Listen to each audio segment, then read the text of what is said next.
This unit focuses on functions. Today we're going to learn what a function is, and this lesson will focus on how we can identify functions in tables, order pairs, and graphs. So let's go ahead and get started. Let's say that you were asked to draw a line from your name to your birthday that's listed in this chart.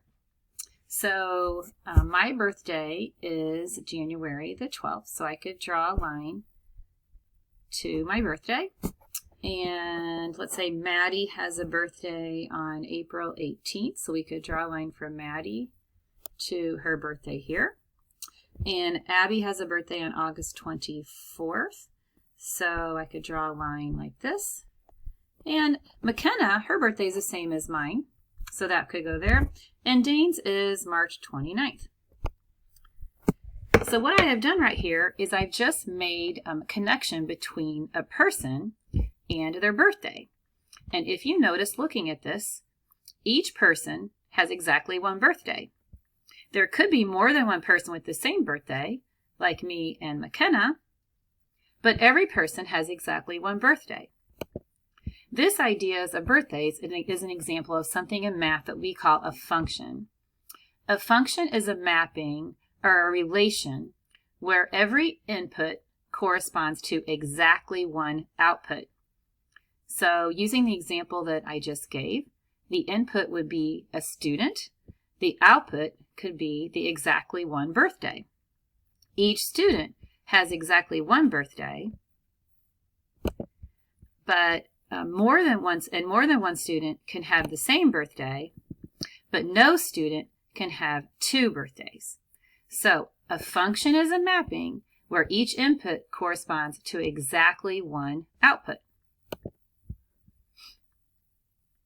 Here are some examples of functions that occur in real life. So let's say we're looking at a drink menu here. The input could be the drink size. The output could be the cost of the drink. A small drink costs $1.19, a medium drink costs $1.39, a big drink costs $1.59. Every input has exactly one output. The small drink has exactly one price. It doesn't have more than one price, so that would be an example of a function. At the bottom of the screen, we can look at this example of buying candy bars. The input is the number of candy bars. The output is the cost.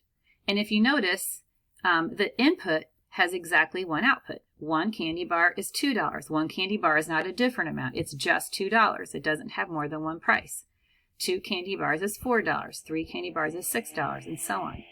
So a function you can think of as sort of like a vending machine. When you put the money in, you only get one thing back out. And so that is what a function is. Every input gives you exactly one output. What we're going to do today is look at identifying functions in tables, in order pairs, and in graphs. So first, let's look at examples of tables. My table on the left is a function. Each input here has exactly one output, or each x has exactly one y. The number 1 just goes to the number 2. It doesn't have anything else. The number 2 just goes to 4. Look at this example on the right that is not a function.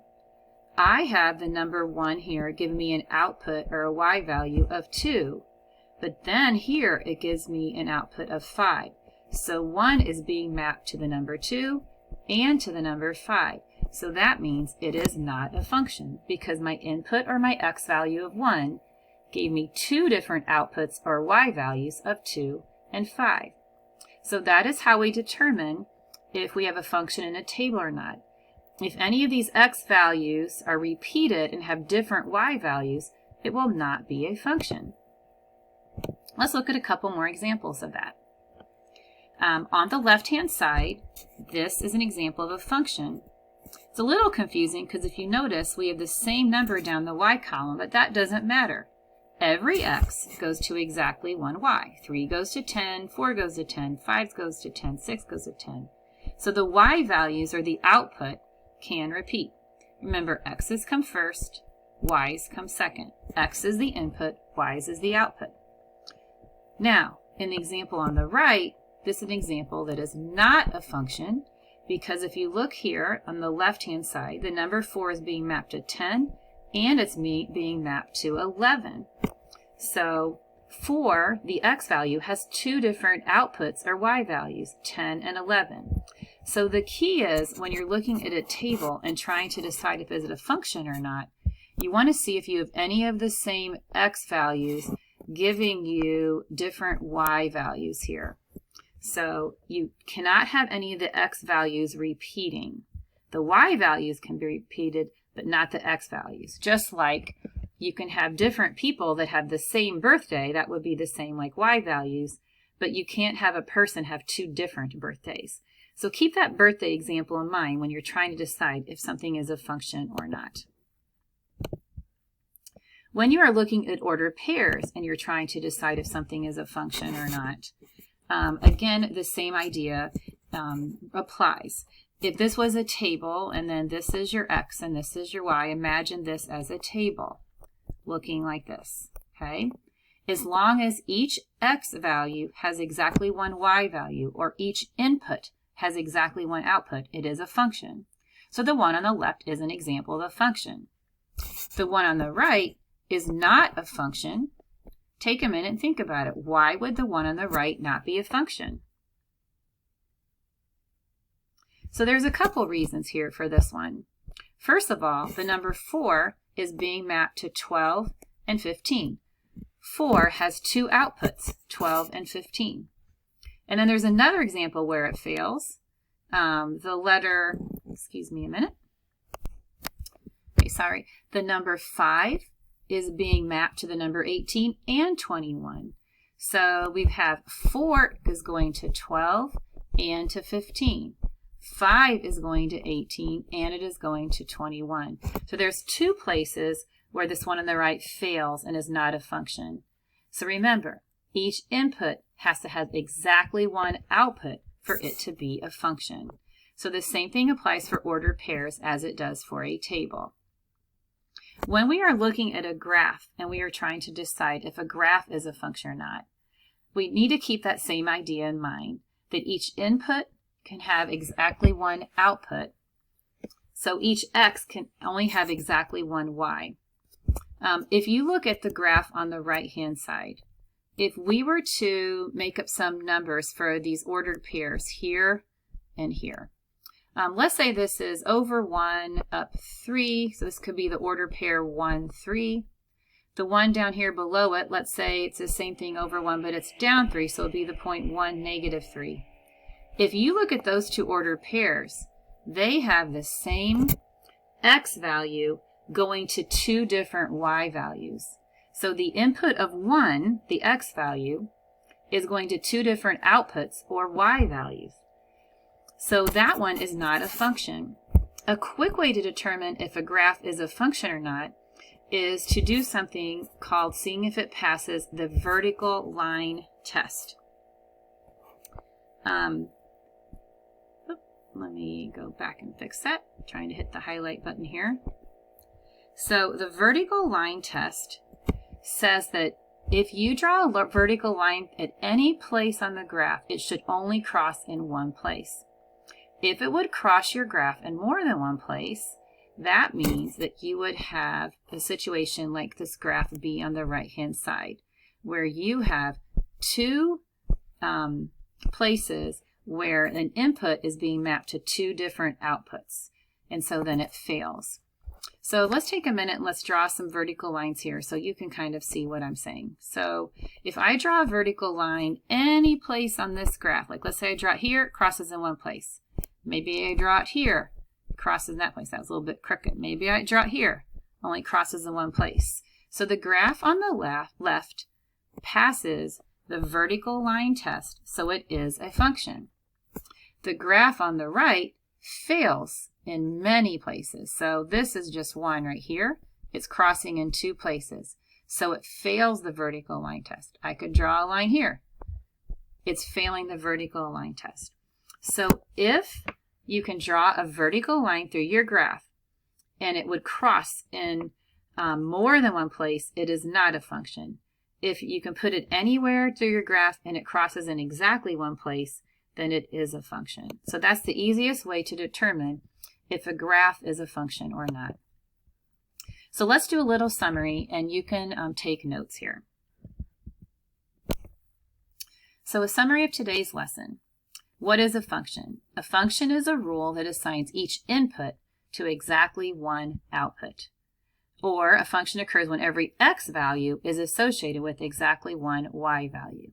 So the x values are the input, the y values are the output. Each input should have exactly one output. In a table or a set of ordered pairs, to test whether or not a table or set of ordered pairs represents a function, look to see if each input or x value has exactly one output or y value.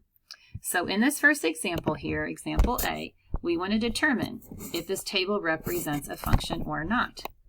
So look at the inputs and see if there are any that have more than one output. Well, it looks like all of my x values here are different. I have a -2, a 1, a 0, a 1, a 2. So then they're going to outputs, but each x only has exactly one y. So your answer to this one would be yes, it is a function. And the reason would be each input has exactly one output. And you'll have to excuse my handwriting here on this screen. It's hard to write with this. Each input has exactly one output. Now let's look at example B. It says determine whether or not the set of ordered pairs represents a function. So it's the same thing, it's just written differently as ordered pairs. So we want to see if each input has exactly one output. So I'm looking at my inputs. They're the first numbers, the x's. I have a -2, a 3, a -4, a -2, and a 0. Now if you notice, I've got two -2's, and they're going to different outputs. One is going to a -1 and one is going to 8. So your answer to this one will be no, this is not a function, because -2, the input of -2, has two outputs. So take a minute and write that down.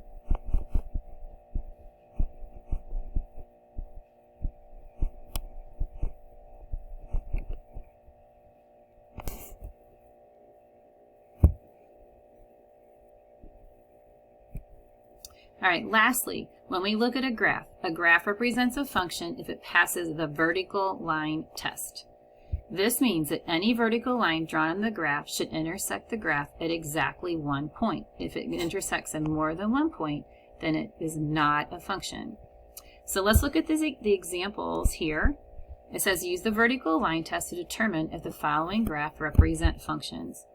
So in the first one, I could draw a vertical line here. Looks like it only crosses in one place. Maybe I draw it here, only crossing, it's pretty sloppy vertical line here, only crossing in one place. So this one, the answer is yes.